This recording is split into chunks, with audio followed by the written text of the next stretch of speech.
사람들에게 가장 중요한 부분이 어디일까요?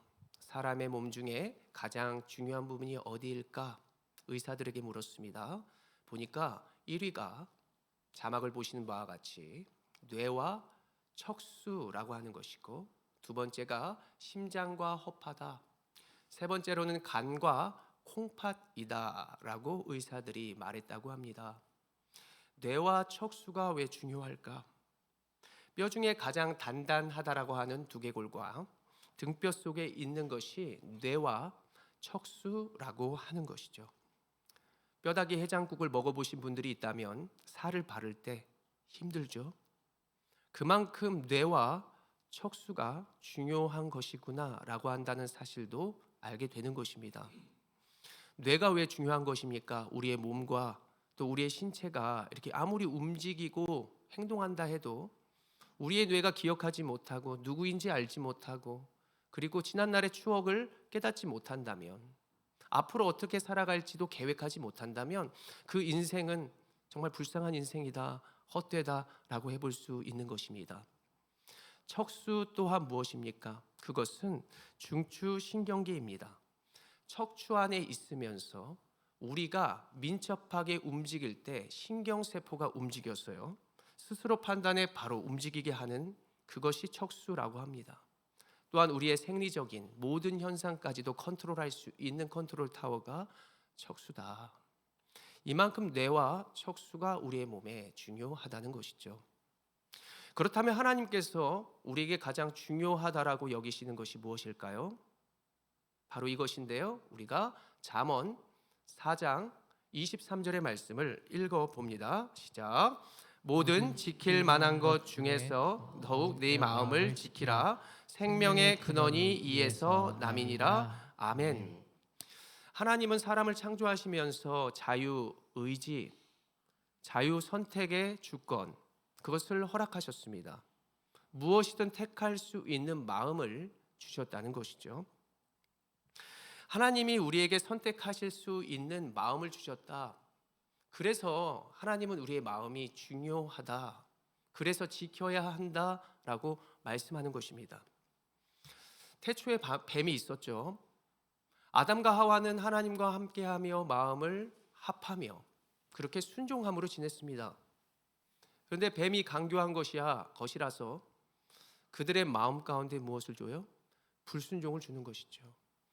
하나님의 말씀 꼭 그렇게까지 하지 않아도 돼. 죽지 않아. 다만 조금 그냥 복잡해질 뿐이야. 왜 인생을 그렇게 쉽게만 살아? 좀 여러 가지로 살아봐야지. 이러한 여러 가지들의 두 마음, 세 마음, 그 마음을 품게 함으로 결국 하나님을 떠나게 되고 인류와 그들은 죽음과 멸망을 하게 되더라라고 하는 것입니다. 예수님의 제자 중에 가룟 유다라고 하는 사람이 있었습니다. 그는 마음을 주께 향하고 주께 합하여서 예수님의 제자가 되었는데 그가 예수님을 팔아버렸어요. 왜 팔았습니까? 우리가 요한복음의 말씀을 한번 읽어보겠습니다. 시작. 마귀가 벌써 시몬의 아들 가룟 유다의 마음에 예수를 팔려는 생각을 넣었더라. 예수를 팔려는 생각을 넣었더라는 것입니다. 그래서 우리가 하나님께서 주신 그 마음, 이 우리가 로봇가 아니라 여러 가지 입력값에서 똑같은 방향으로 발로 차서 공을 넣고 골프를 친다 할 때 다 똑같이 그 동일한 모습으로 나아가게 하지 않는 그 다양함 가운데의 선택, 그 선택의 자유와 그 선물을 허락하신 그 모습에서 우리는 어떻게 살아가고 있습니까? 모든 것은 마음먹기에 달려 있다라고 하는 이야기를 들어보셨을 것 같은데요. 여러분, 오늘 마음을 모아서 주께 예배하고 있죠. 여러분들의 선택은 가장 현명하고 지혜롭다고 여겨봅니다. 여러분들의 선택을 통하여 앞으로의 내일과 소망이 하나님의 능력이 있게 되기를 간절히 소원합니다. 바울이 로마 교회에 쓴 로마서는 우리가 무엇을 강조하고 있나 본다면 하나님의 의에 대해서 강조하고 있는 것을 보게 됩니다. 자막을 보시면은 세 가지로 좀 압축을 했어요. 다양한 신학적인 의미와 또 여러 가지의 모습들이 우리가 보는 신학적인 서적과 또 성경 속에 나타나고 있는데, 제가 좀 쉽게 세 가지로 좀 만들어 보았습니다. 하나님의 의가 무엇인가 보았더니, 하나님의 의라 하는 것은 하나님의 주권과 섭리를 말하는 것입니다. 하나님의 계획이죠. 하나님의 뜻이라는 것입니다. 두 번째로 하나님의 의라고 하는 것은 믿는 자에게 주시는 선물이다라고 하는 것이죠. 우리가 자유 그리고 마음 여러 가지를 주셨다.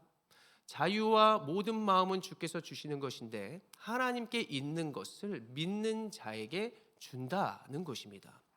세 번째로 하나님의 의는 구원을 이루는 능력입니다. 하나님의 의를 우리가 믿는다면 우리는 구원을 얻게 되는 것이죠. 하나님의 능력을 믿는다면 우리는 그 믿음으로 말미암아 나타나게 되는 것, 이것을 말씀하여 주는 것입니다. 하나님이 이것을 이제 누구에게 허락해 준다고 합니까?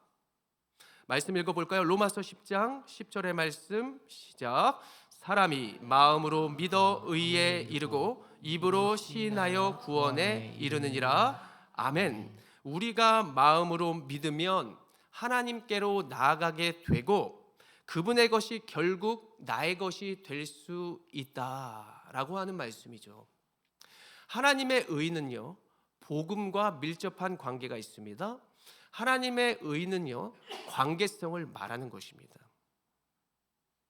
아버지의 주권, 아버지의 재산, 아버지의 마음이 그분과 연합하게 되면 나의 것이 될 수 있는 것이다.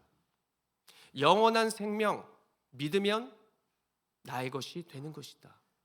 그래서 복음과 관계성이 있다. 하나님과 나와의 관계성이 있는 것이 의라라고 하는 것입니다. 그런데 우리가 세상을 살면서 이 하나님의 의를 지키는 것이 왜 이리 어려운지 모릅니다. 살다 보니까는 내가 남들을 다스려야 되잖아요. 하나님의 이름으로 통치해야 됩니다. 그러다 보면 내 의가 이렇게 높아지는 거예요. 하나님이 주신 그 능력된 의가 내가 되어버리는, 내가 통치하려는, 내가 컨트롤하려는 이러한 모습이 나타날 때가 있습니다. 그래서 우리가 때마다 회개하고 때마다 말씀을 보면서 그것을 측정할 줄 알아야 되는 것이죠.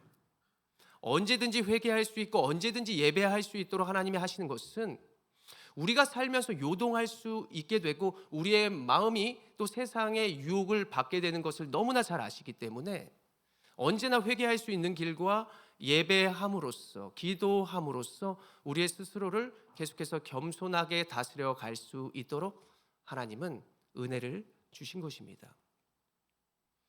그러나 또 세상을 나아가면 우리 스스로뿐만이 아니라 거짓 교사와 이단과 세상의 문화들이 우리의 마음을 요동하게 하는 것이죠. 우리의 마음을 힘들게 하고 그들의 의로 말미암아 그 우리의 스스로를 낮고 천하고 못하고 있다고, 주일날 어리석게 무슨 예배를 드리고 있냐고 계속해서 우리에게 마음으로 이렇게 유혹하고 흔들어가는 것을 볼 수 있습니다. 여러분들은 경건해서 이 노래를 알란가 모르겠지만 시험 들지 마시기 바랍니다. 송골매의 어쩌다 마주친 그대. 제가 늘 말씀드리죠. 몰라서 안 하는 게 아니라 제가 왜 이 노래를 잘 아냐면 제가 중학교 때 친한 친구가 장기자랑만 하면 이 노래를 불러요. 이 노래와 고향역, 코스모스 피어있는, 이게 제가 그 당시에 그렇게 친구에게 즐겨 듣던 노래였고 청년부터 지금까지 20년 넘게 이 노래 불러본 적이 없어요. 근데 갑자기 이 하나님이 주신 마음과 의를 생각했을 때 세상이 우리의 마음을 흔들고 빼앗아 버렸다라고 하는 이것을 묵상하면서 이 노래가 생각나더라는 것입니다. 어떻습니까? 이 세상이 내 마음을 빼앗아 버렸네. 어쩌다 마주친 그대 두 눈이 내 마음을 사로잡아 버렸네. 음은 안 타겠어요. 리듬감만 탔습니다. 세상이 우리의 마음을 사로잡고 빼앗아가 버렸다는 것입니다. 오늘 본문 속 성도들의 삶의 환경은 어땠습니까? 로마서 16장 17절의 말씀, 17절 읽겠습니다. 시작. 형제들아, 내가 너희를 권하노니 너희가 배운 교훈을 거슬러 분쟁을 일으키거나 거치게 하는 자들을 살피고 그들에게서 떠나라. 아멘. 17절 보시면 그들 주변의 교훈을 거스르는 자, 분쟁을 일으키는 자, 그리고 거치게 하는 자들이 있었다는 것입니다. 엄마는 말하는 것이죠. 나는 너 그 친구랑 어울리는 거 싫다. 아빠는 말하는 것이죠. 너 빨리 그 자리에서 벗어났으면 좋겠다. 하나님은 왜 이러한 마음으로 우리에게 주변을 살피고 그들에게서 떠나라고 하는 것일까요? 로마서 10장 3절의 말씀, 그들에게는 이러한 모습이 있었기 때문입니다. 시작. 하나님의 의를 모르고 자기 의를 세우려고 힘써 하나님의 의에 복종하지 아니하였느니라. 아멘.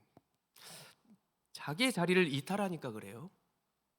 그리고 그들이 마음이 분산되니까 그렇습니다.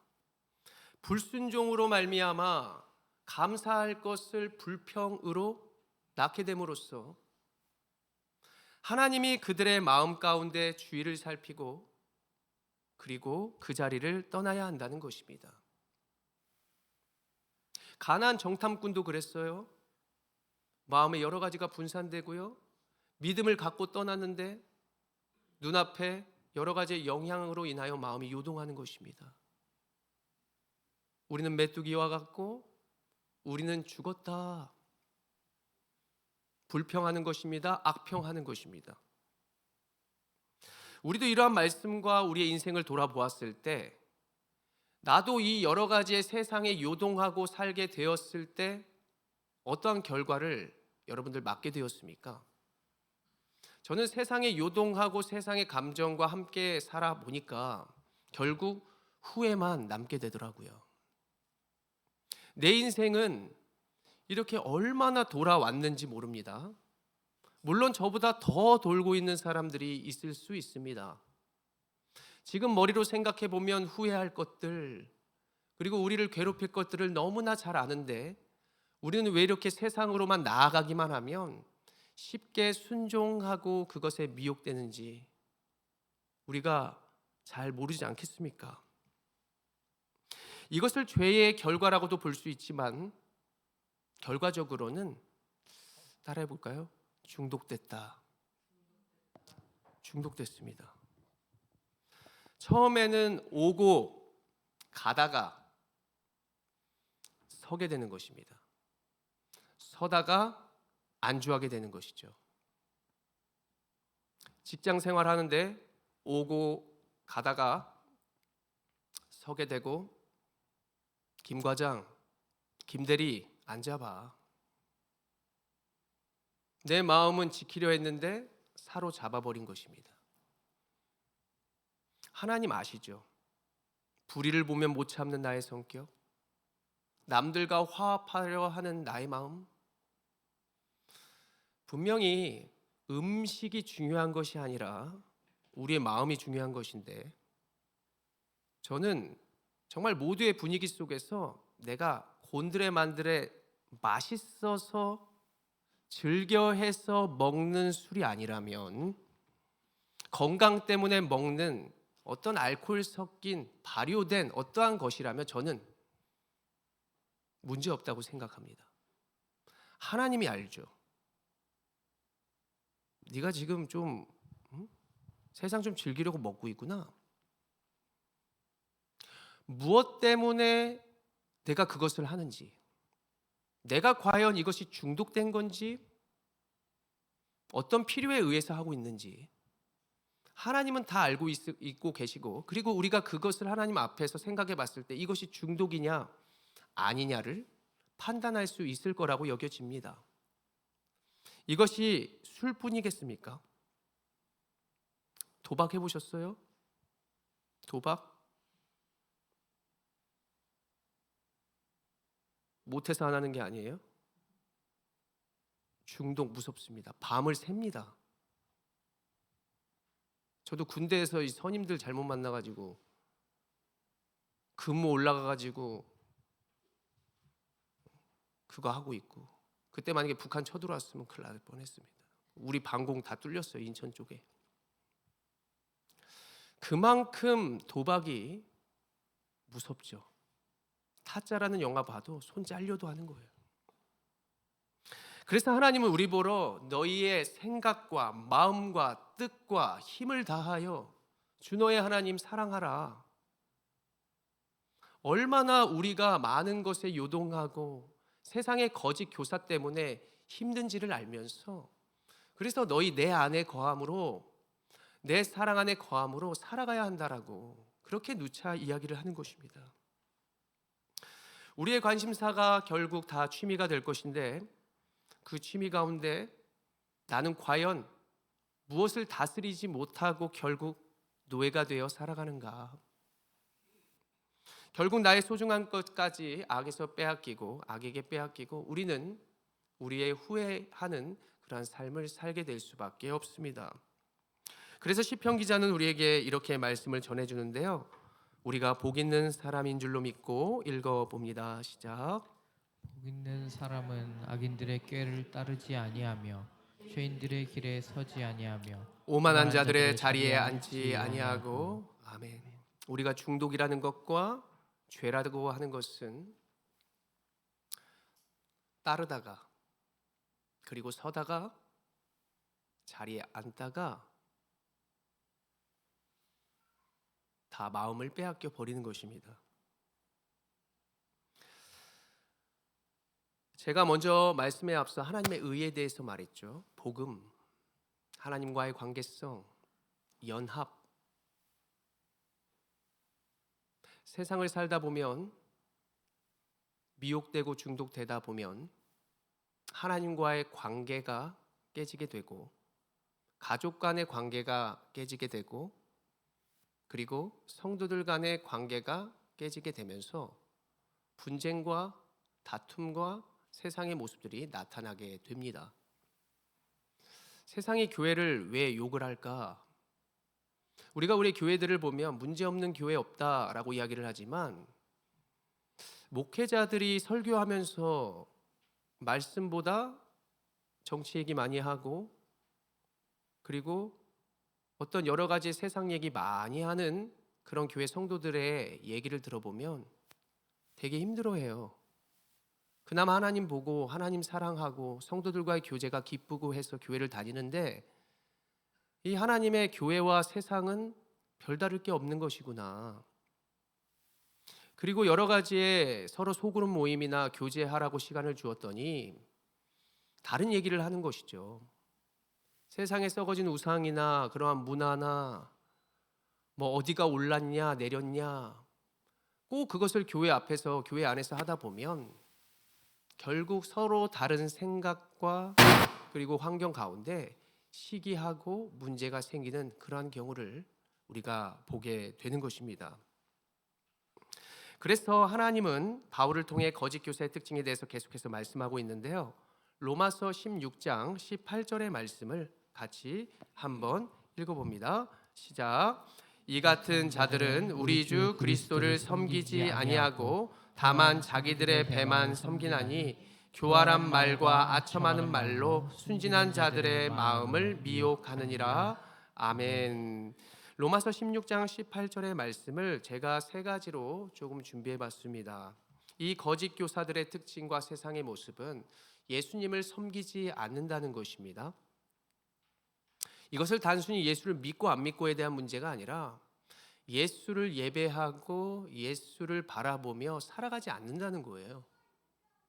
그렇다면 기준이 여러 가지 어긋나겠죠. 세상을 섬기고 세상을 믿는 자들은 그 세상을 말할 수밖에 없는 것입니다. 그렇다면 우리는 세상의 여러 가지 다양한 문화들을 접할 수밖에 없습니다. 두 번째로 거짓 교사, 이단, 어떠한 세상의 문화라고 하는 것은 자기의 실속을 챙기는 것입니다. 우리의 실속을 챙겨주는 것 같아 보이지만 결국에는 자신의 이익을 위하여 살아가는 모습을 보게 되죠. 세 번째로 거짓 교사는 세상의 말로 성도들의 마음을 속입니다. 세상의 방법과 뜻으로 성도들을 속이면서 유혹하며 나가는 모습이 거짓 교사라고 해볼 수 있습니다. 성도들을 중독시키고 유혹하는 그것은 우상을 섬기는 자, 또 우상, 이기적인 모습이라고 하는 것입니다. 이 시대를 살아가는 우리들에게 무엇이 거짓 교사와 교훈이 되는 걸까요? 오늘의 로마 교회 말고도요, 고린도 교회에도 이런 문제들과 거짓 교사들이 있었다고 합니다. 그래서 사도 바울은 세 가지를 이야기했어요. 그들이 자랑한다, 그들이 구경한다, 그들이 결국 용납한다. 고린도 교회와 우리 시대의 모습이 너무나 비슷한 것 같습니다. 자랑이라고 하는 것은 노출이죠. 내가 운동을 좀 했으니까 노출을 좀 해볼까? 내가 이 정도 사니까 노출을 해볼까? 내가 이러한 곳에 왔으니까 노출 좀 해볼까? 결국 누구를 위한 노출이며 누구를 위한 자랑일까? 구경합니다. 구독과 좋아요, 알림, 공유까지. 내가 누구를 따르며 누구를 따라오게 할 것인가? 용납하고 따르게 할 것인가? 누가 나를 보며 흉내내게 할 것인가? 여기까지 좋습니다. 그러나 나는 누구를 따르고 있는가? 세상의 유흥 문화에만 노출이 있는 것이 아니죠. 다 보여주고 싶은 것만 보여주고 그것을 훔쳐보는 것뿐만이 아니라 살펴보는 것이죠. 그러면서 영향을 받고 흉내 내고자 하는 것입니다. 고린도후서 11장 20절의 말씀, 우리가 이 세상의 문화 가운데 고린도 교회의 세상 가운데 이 말씀 읽어봅니다. 시작. 누가 너희를 종으로 삼거나 잡아먹거나 빼앗거나 스스로 높이거나 뺨을 칠지라도 너희가 용납하는도다. 너희가 따라하는구나. 하나님의 형상을 벗겨내는 것이 뺨을 칠지라도 라고 하는 뜻입니다. 뺨, 우리의 외모, 형상을 말하고요. 하나님께서 주신 그 본래의 모습을 벗길지라도 너희가 용납하는구나. 아플 거 알면서 천년만년 살아서 뭐해? 인생 짧은 건데 뭐. 그러면서 벗겨질 줄 알면서도 우리가 중독되어 가는 것이죠.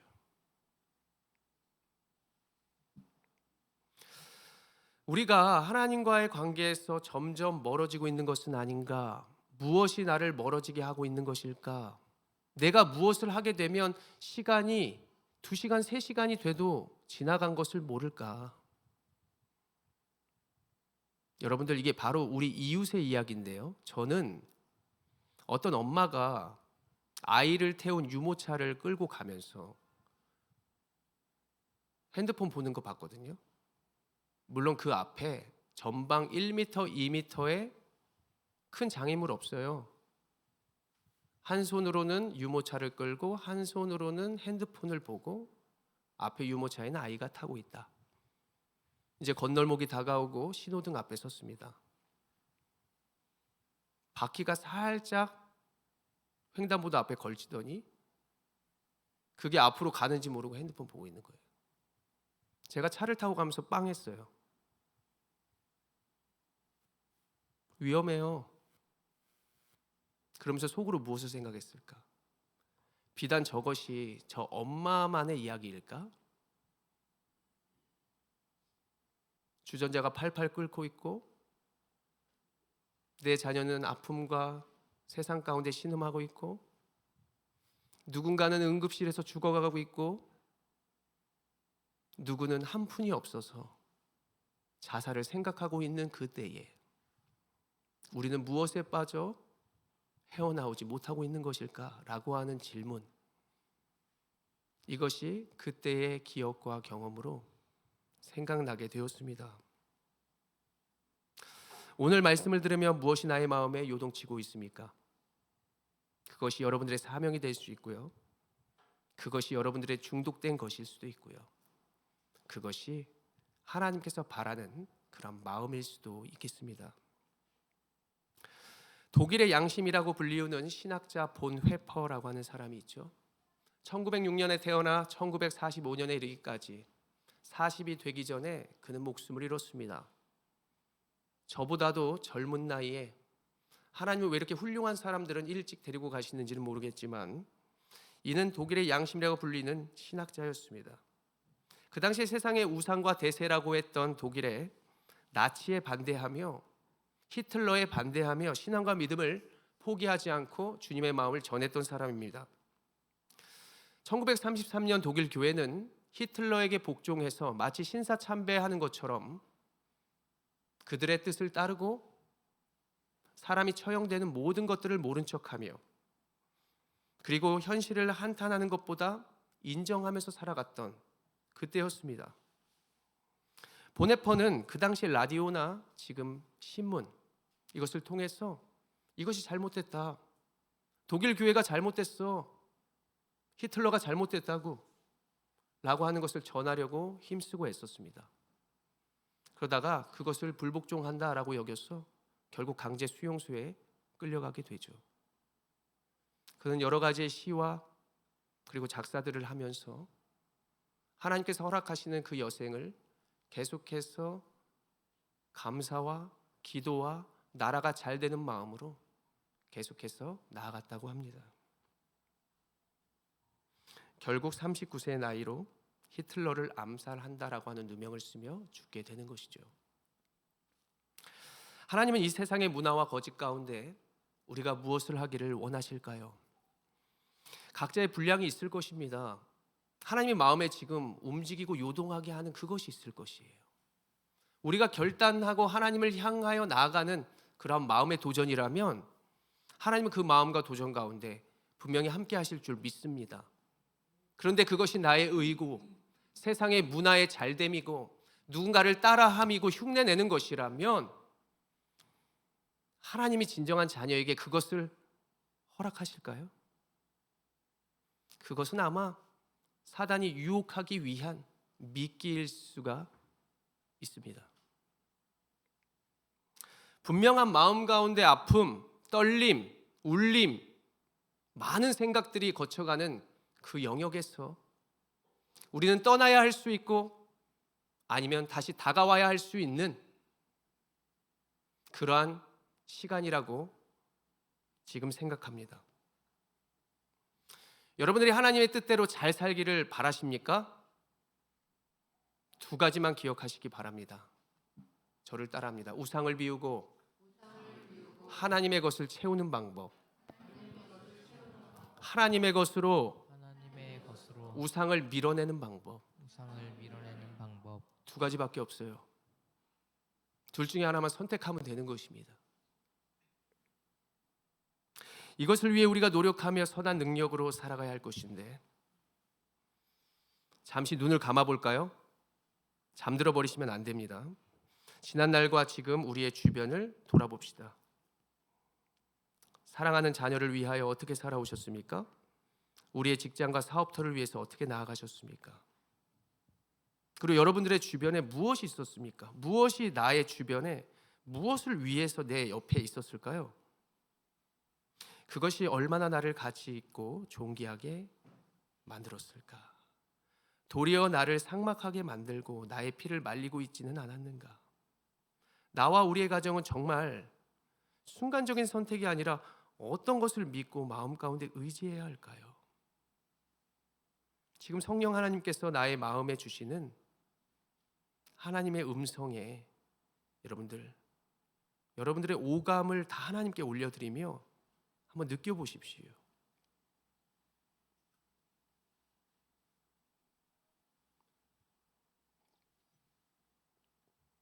이제 눈을 떠 로마서 16장 19절의 말씀을 우리가 함께 읽어볼까요? 시작.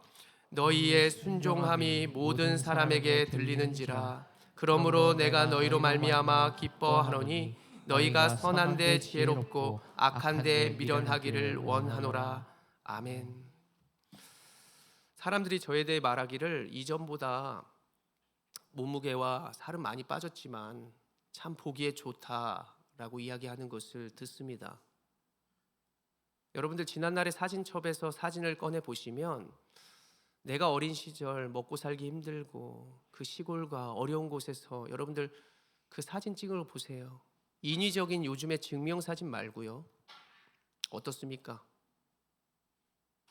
그 순수한 어린 시절에 여러분들의 모습이 얼마나 이뻐요? 그렇죠. 사랑하는 자녀들이 아무것도 모르는 상태에서 자다 일어나도 이쁜 것처럼 우리들에게도 그러한 시절이 있었을 것입니다. 제가 찬양 가운데 늘 불렀을 때 울림이 있고 눈물이 막 흐르려 하는 이런 찬양들이 몇 곡 있어요.